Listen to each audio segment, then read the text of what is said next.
Bismillahirrahmanirrahim. Assalamualaikum warahmatullahi wabarakatuh. Perkenalkan, nama saya Asep Indra Niagara, calon guru penggerak angkatan 6 dari SMKN 1 Talaga Kabupaten Majalengka. Pada kesempatan kali ini, saya akan mempraktekkan supervisi akademik menggunakan paradigma berpikir coaching. Nah, di sebelah saya sudah ada rekan saya, namanya Pak Asep Doni. Silakan Pak Asep Doni memperkenalkan diri. Oke, makasih Pak. Baik, Assalamualaikum warahmatullahi wabarakatuh. Perkenalkan, nama saya Asep Doni Pradana. Saat ini saya mengajar di program keahlian pengembangan perangkat lunak dan game, konsentrasi keahlian rekayasa perangkat lunak SMK Negeri 1 Talaga. Mungkin cukup Pak. Oke. Pak Asep Doni, gimana kabarnya hari ini? Baik Pak, gimana Bapak sendiri, sehat? Alhamdulillah saya sehat. Nah, untuk kesibukannya sendiri, apa aja nih kesibukannya Pak Asep Doni sekarang ini? Selain daripada mengajar, saya dapat tugas tambahan dari sekolah, yaitu sebagai kepala bengkel kalau misalkan di jurusan otomotif ya. Tapi kalau misalkan untuk di RPL sendiri itu lebih tepatnya sih ke kepala lab kayaknya gitu ya, karena laboratorium komputer ya. Selebihnya kegiatan-kegiatan lain yang sifatnya untuk peningkatan kompetensi diri aja seperti itu Pak. Oke, jadi selain guru juga sebagai kepala lab ya. Itu labnya banyak Pak, ada banyak. Untuk saat ini ada 3 lab ya, untuk RPL ya. Baru ada 3 gitu ya. Mungkin ke depan bisa jadi bertambah. Nah, Pak Asep Doni, kita kan di bulan-bulan yang lalu sudah sempat membahas tuh apa itu pembelajaran berdiferensiasi, apa itu pembelajaran sosial emosional dan budaya positif. Kita juga sudah membahas bagaimana cara mengintegrasikan pembelajaran berdiferensiasi ke dalam rencana pelaksanaan pembelajaran kita atau ke dalam RPP kita. Nah, untuk kegiatan observasi nanti, bagaimana strategi Bapak di dalam menerapkan pembelajaran berdiferensiasi ini supaya terintegrasi ke dalam RPP Bapak sendiri. Tapi ini saya agak lupa ya, waktu itu pembelajaran diferensiasi itu yang seperti apa ya? Biar agak mengingat kembali. Soalnya kan udah beberapa waktu yang lalu gitu ya. Soalnya kita udah lama ya bahas mengenai pembelajaran berdiferensiasi ini. Jadi pembelajaran berdiferensiasi itu bisa disimpulkan pembelajaran berdasarkan kebutuhan belajar murid. Jadi kebutuhan belajar murid itu kan ada beberapa ya, ada berdasarkan minat murid, berdasarkan kesiapan belajar murid, dan berdasarkan profil belajar murid yang biasa disebut dengan gaya belajar. Mungkin itu sedikit bisa mengingatkan. Nah, benar-benar ingat. Ya, oke. Memang di rencana pembelajaran yang akan saya lakukan yang berdasarkan pembelajaran berdiferensiasi itu, rencananya saya nanti kan untuk materi pembelajaran sendiri itu mengenai web statis ya, mengenai web statis, HTML, CSS yang seperti itulah untuk jurusan produktif ya, untuk mata pelajaran produktif maksudnya. Nah, jadi nanti pada saat akan memulai pembelajaran ya, saya akan mengidentifikasi terlebih dulu, mengidentifikasi terkait gaya belajar siswa, yang seperti apa yang dimiliki oleh siswa saya khususnya gitu ya. Nah, jadi nanti untuk kelas 10 saya akan uji coba di kelas 10 karena ini memang merupakan hal yang baru juga ya, hal yang baru bagi saya terkait pembelajaran berdiferensiasi, sehingga akan mencoba bisa nggak ya gitu ya, atau tepat nggak ya, atau bagaimana gitu ya, tergantung daripada nanti hasil daripada setelah pembelajaran ya. Pertama itu tadi mengidentifikasi dulu terkait gaya belajar siswa, yang rencananya gaya belajar yang akan saya pakai itu gaya belajar yang 3, yaitu gaya belajar visual, auditory, dan kinestetik atau yang biasa disebut dengan gaya belajar VAK. Itu yang akan saya pakai. Kemudian nanti setelah itu baru setelah diketahui gaya belajar siswanya, baru nanti akan dilakukan proses pembelajaran yang sesuai dengan gaya belajar siswa tersebut seperti itu. Oke. Jadi kita akan berfokus ke gaya belajar ya. Jadi kan sebetulnya kan tadi seperti yang sudah saya sampaikan di awal bahwa pembelajaran berdiferensiasi ini untuk mengakomodir segala kebutuhan belajar murid, mulai dari minat, kesiapan belajarnya, dan profil belajarnya. Nah, untuk profil belajarnya ini sendiri itu kan termasuk di dalamnya adalah gaya belajar. Jadi yang akan kita fokuskan berarti untuk observasi nanti itu adalah di pembelajaran berbasis gaya belajar yang menggunakan VAK tadi ya. Atau pembelajaran berdiferensiasi berdasarkan profil belajar siswa, atau pembelajaran berdiferensiasi berdasarkan gaya belajar siswa. Betul. Oke, seperti itu ya. Seperti apa Bapak menerapkan di RPP-nya sendiri? Di RPP yang dibuat itu ya, rencana yang akan dibuat itu adalah di bagian awal, di bagian pendahuluan. Nah, di bagian pendahuluan itu pertama saya akan seperti biasa kita cek dulu kesiapan siswa, ya, kesiapan siswa terkait apakah hari itu dalam keadaan siap dan menerima pembelajaran ataukah bagaimana gitu ya, nanti kesiapannya, apakah mereka bersemangat dan lain sebagainya. Nah, kemudian nanti setelah itu akan dilakukan pengetesan gaya belajarnya. Ya, saya pakai platform yang memang sudah ada gitu ya di internet, itu menggunakan di webnya akupintar.id. Nah, di sana ada sebuah ya platform yang menyediakan bagaimana sih mengukur gaya belajar siswa berdasarkan pertanyaan-pertanyaan yang diberikan, yang nantinya akan keluar hasilnya berupa persentase. Gaya belajar visualnya berapa persen, kemudian auditorinya berapa, dan kinestetiknya berapa, atau mungkin hanya satu yang muncul, itu tergantung daripada jawaban siswa. Nah, setelah diketahui gaya belajar siswanya seperti apa, maka di prosesnya nanti saya akan menerapkan pembelajaran sesuai dengan gaya belajar mereka. Ya, walaupun mungkin nanti tidak akan semua kita akomodir, karena tentu gaya belajar siswanya akan bervariasi ya, banyak sekali gitu ya. Tapi setidaknya akan ada gambaran secara umum. Nah, yang paling banyak lah, setidaknya yang paling banyak gaya belajar siswa yang seperti apa yang harus dilakukan, atau pembelajaran yang seperti apa yang harus dilakukan sesuai dengan gaya belajar tersebut. Nah, nanti untuk mengakomodir yang lainnya yang memang misalkan gaya belajar yang sedikit gitu ya, misalkan auditorinya sedikit, nanti akan diberikan berupa media lain. Nah, sesuai dengan nanti kita lihat berdasarkan hasil identifikasi itu.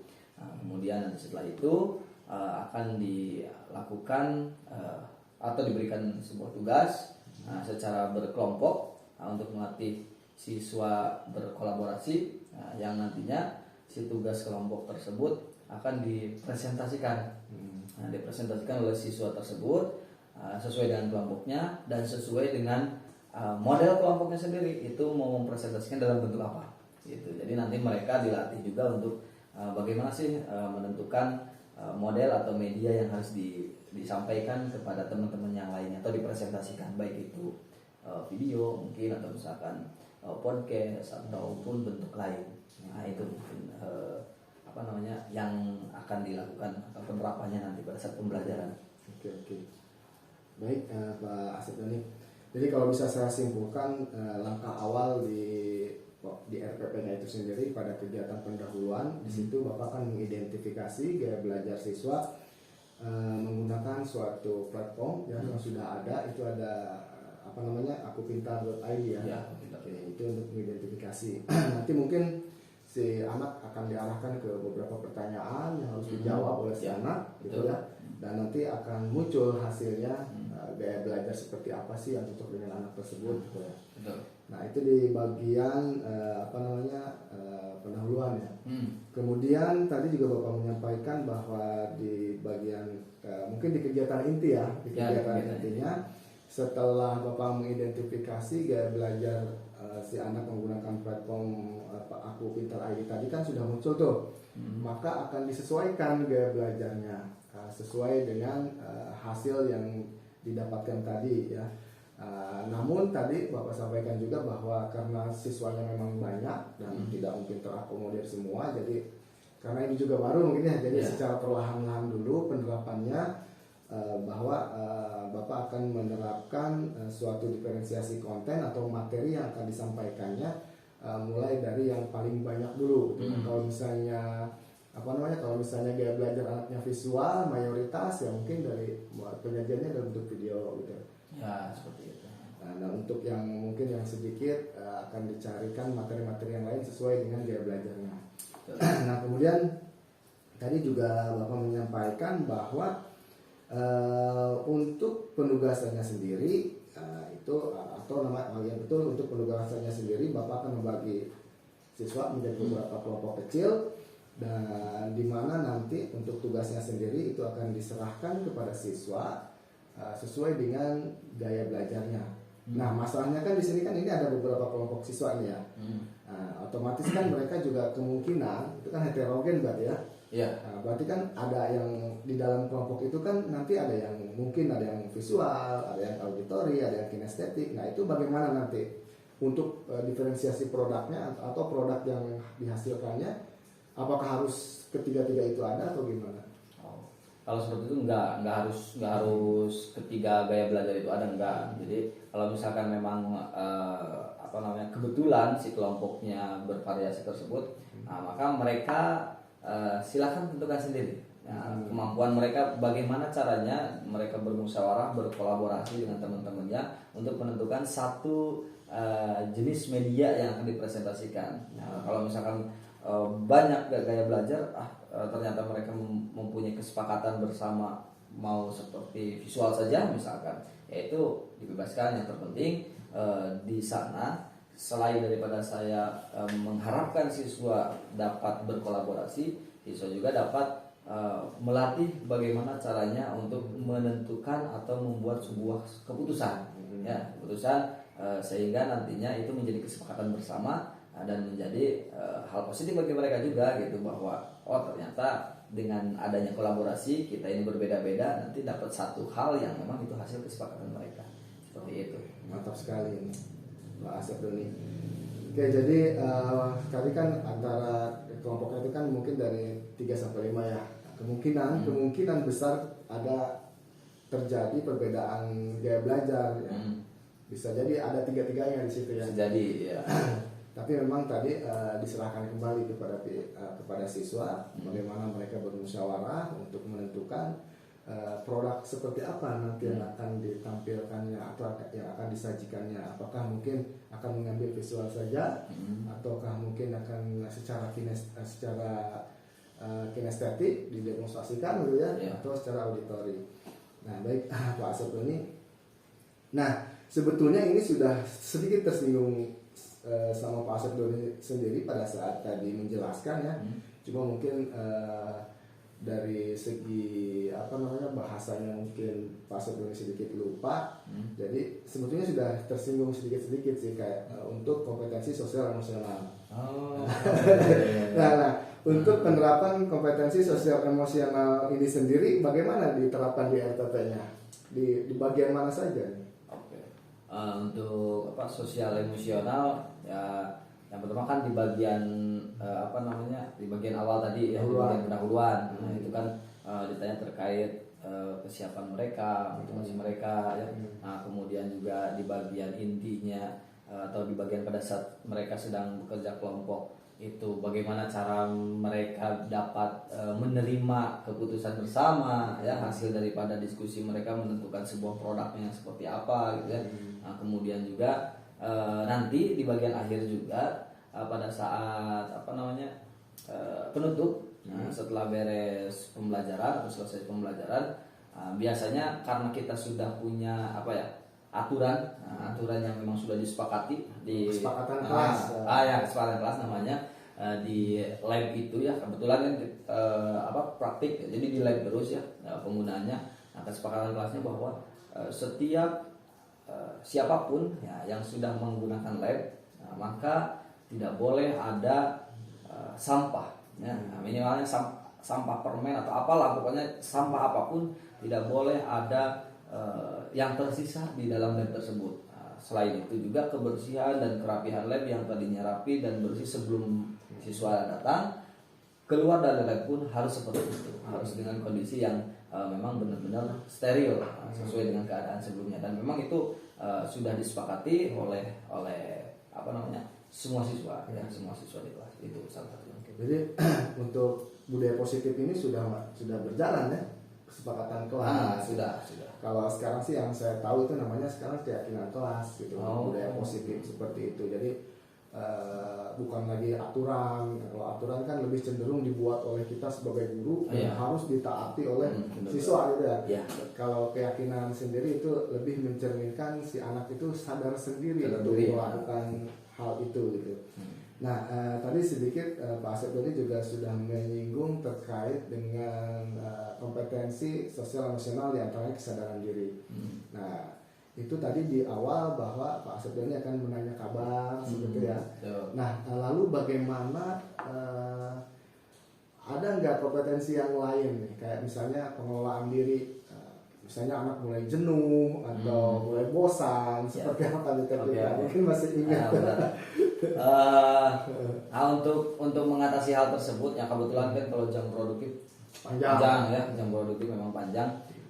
Saya biasanya menerapkan semacam relaksasi, menggunakan video atau musik yang nantinya siswa itu diberikan berupa, pokoknya dilepasin dulu semua kegiatan yang dilakukan oleh siswa, ditinggalkan dulu, stop dulu ya, bahwa tidak boleh ada yang melakukan kegiatan apapun. Nah, kemudian diputarlah sebuah musik misalnya kayak instrumental kayak gitu. Nah, kemudian siswa dipandu untuk ya kayak coba untuk supaya dia duduk yang nyaman, santai, kemudian tarik nafas dalam-dalam, nah ya seperti itu. Jadi dengan bantuan musik, kemudian dengan instruksi-instruksi yang diberikan oleh saya gitu ya, gurunya, supaya merefresh kembali. Barangkali kan ketika pembelajaran sudah merasa udah lama nih, udah pengen selesai, udah pengen apa. Nah, dengan cara seperti itu diharapkan nantinya siswa bisa kembali bersemangat, kembali melanjutkan pembelajaran dengan penuh semangat gitu ya, tanpa jenuh tadi bisa hilang lah, setidaknya seperti itu. Oke, jadi ada suatu teknik tersendiri ya. Itu kalau misalnya anak sudah mulai merasa bosan, anak sudah mulai merasa jenuh, kadang memang kontrol emosi itu sangat penting juga diajarkan kepada anak ya. Karena menurut penelitian juga bahwa seseorang yang bisa mengontrol emosinya itu cenderung akan lebih berhasil di kemudian hari, di masa depannya seperti itu. Jadi bukan hanya kita saja sebagai guru yang harus bisa mengontrol emosi. Mungkin kan apalagi guru misalnya yang sudah berkeluarga, itu banyak masalah di rumah, ketika sampai ke sekolah lihat anak-anaknya ribut, itu kan kadang emosi juga. Kadang juga saya suka ini juga sih, suka menerapkan juga tarik nafas kayak gitu. Nah, itu juga memang harus diajarkan juga kepada anak-anak didik kita. Nah, kemudian tadi juga Bapak sudah menyinggung salah satu kompetensi yang lain itu adalah, kalau saya bisa simpulkan, itu keterampilan berelasi mungkin ya. Jadi anak di situ akan bekerja sama dalam suatu kelompok ya. Jadi mungkin bagaimana cara anak menyampaikan pendapat kayak gitu ya, itu kan adanya nanti di pembagian tugas kelompok. Dan yang tadi juga disinggung oleh Pak Asep Doni tadi, bahwa si anak tersebut itu akan diberikan suatu hak atau suatu akan diberikan kepada anak ketika anak tersebut dalam kelompoknya memiliki gaya belajar yang berbeda-beda, maka anak menentukan sendiri. Nah, itu mungkin salah satu kompetensi juga di dalam kompetensi sosial emosional, diantaranya pengambilan keputusan yang bertanggung jawab. Ya betul. Itu masuk juga ke arah sana. Oke, Pak Asep Doni, saya pikir ini sudah sangat lengkap sekali rencana atau RPP yang sudah Bapak rencanakan untuk nanti diterapkan pada kegiatan observasi. Nanti langsung kita ya observasi. Siap. Kebetulan hari ini ada jam mengajar juga. Oke, baik. Kalau begitu kita langsung saja mungkin Pak Asep Doni ya. Boleh. Oke. Siap. Demikian kegiatan pra-observasi yang sudah dilaksanakan. Terima kasih. Assalamualaikum warahmatullahi wabarakatuh. Waalaikumsalam. Oke, baik Pak Asep Doni, mari. Siap. Kita langsung saja ya. Siap.